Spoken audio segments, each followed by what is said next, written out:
Luggage మొత్తం లోపలికి తీసుకొచ్చి ఫస్ట్ మాట్లాడతాను. ఇద్దరు మాట్లాడచ్చు రండి.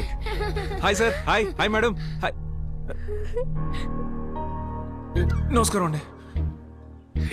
నమస్కారం. నమస్తే అమ్మమ్మ.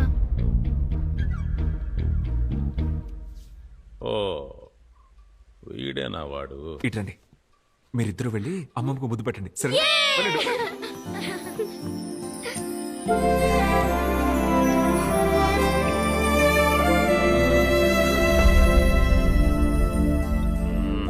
అమ్మమ్మ మీరు చూడడానికి మా అమ్మలాగే ఉన్నారు. మిమ్మల్ని ఫోటోలోని చూసా, ఇప్పుడే డైరెక్ట్ గా చూస్తున్నా. మా అమ్మ ఎప్పుడు మీ ఫోటోకే దండం పెడుతుందమ్మమ్మ. సరే సరే వెళ్ళండి, గుడికి వెళ్ళేటప్పుడు పిలుస్తాం, అప్పుడు వస్తే చాలు. అవును, చెప్పేది బాగా వినండి. మామయ్య అమ్మమ్మ పిన్ని అనే వరుసలు కలుపుతూ మా దగ్గరికి రాకూడదు, అర్థమైందా?